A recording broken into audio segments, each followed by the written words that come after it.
ಗ್ರಾಮ ಪಂಚಾಯಿತಿ ವ್ಯಾಪ್ತಿಯ ಜನರಿಗೆ ಮೂಲಭೂತ ಸೌಕರ್ಯದ ಜೊತೆಗೆ ಸರ್ಕಾರ ಹಾಗೂ ಪಂಚಾಯಿತಿಯ ಎಲ್ಲಾ ಕೆಲಸ ಕಾರ್ಯಗಳು ಒಂದೇ ಸೂರಿನಡಿ ಸೌಲಭ್ಯಗಳನ್ನು ಒದಗಿಸುವ ನಿಟ್ಟಿನಲ್ಲಿ ಗ್ರಾಮ ಪಂಚಾಯಿತಿ ಅಧ್ಯಕ್ಷ ಹಾಗೂ ಸದಸ್ಯ ಒಮ್ಮತದಿಂದ ಸುಸಜ್ಜಿತವಾದ ಕಟ್ಟಡವನ್ನು ಶ್ರೀ ಶ್ರೀ ಶ್ರೀ ನಂಜಾವಧೂತ ಸ್ವಾಮೀಜಿ ಉದ್ಘಾಟಿಸಿದರು.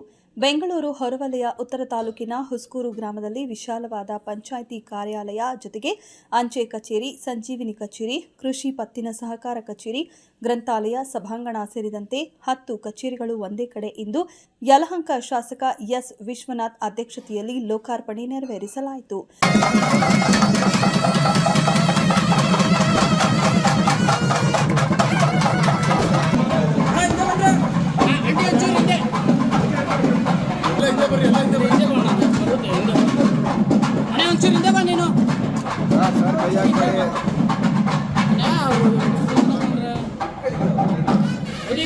ಸರ್ ಒಂಚೂರಿ ಕಡೆ ಬನ್ನಿ ಸರ್, ಒಂಚೂರಿ ಕಡೆ ಬನ್ನಿ. ಅವ್ನು ಕಾಟಲ್ಲ.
ಸ್ವೀಕರಿಸಿ ನಿಮ್ಮ ಸಮಾಜಮುಖಿ ಕೆಲಸವನ್ನ ಹೀಗೆ ಮುಂದುವರಿಸಿ ಅಂತ ಎಲ್ಲ ಇಂದಿನ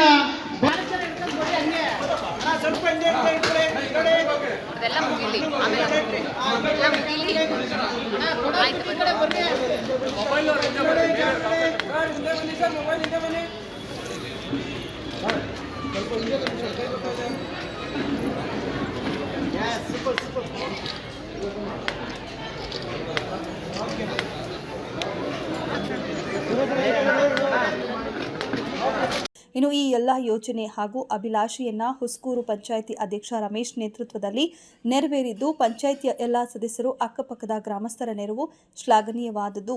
ಇನ್ನು ಈ ವೇಳೆ ಮಾತನಾಡಿದ ಪಂಚಾಯಿತಿ ಅಧ್ಯಕ್ಷ ರಮೇಶ್, ಈ ಸುಂದರ ಸಂದರ್ಭದಲ್ಲಿ ಪರಮಪೂಜ್ಯ ಆದಿಚುಂಚನಗಿರಿ ಶ್ರೀಗಳ ಆಶೀರ್ವಾದ ಹಾಗೂ ಶ್ರೀ ಶ್ರೀ ಶ್ರೀ ನಂಜಾವಧೂತ ಸ್ವಾಮೀಜಿ ನೆರವೇರಿಸಿದ್ದು ನಮ್ಮ ಹೆಮ್ಮೆಯ ಶಾಸಕ ಎಸ್ಆರ್ ವಿಶ್ವನಾಥ್ ಅವರ ಅಭಿವೃದ್ಧಿ ಪೂರಕವಾಗಿದೆ ಎಂದರು.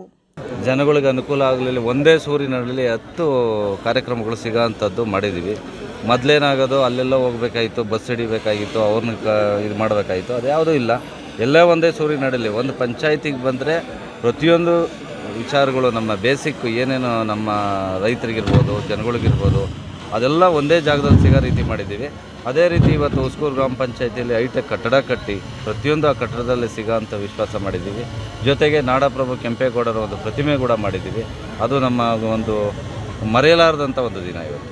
ಯಾರ್ಯಾರ ಸಹಕಾರ ಈಗ ನಮಗೆ ಮುಖ್ಯವಾಗಿ ನಮ್ಮ ಯಲಹಂಕ ಶಾಸಕರಾದಂಥ ಜನಪ್ರಿಯ ಶಾಸಕರಾದಂಥ ವಿಶ್ವಣ್ಣನವರ ಸಂಪೂರ್ಣ ಸಹಕಾರ ಇರೋದ್ರಿಂದ ನಾವು ಇದನ್ನೆಲ್ಲ ಮಾಡೋಕ್ಕಾಯಿತು.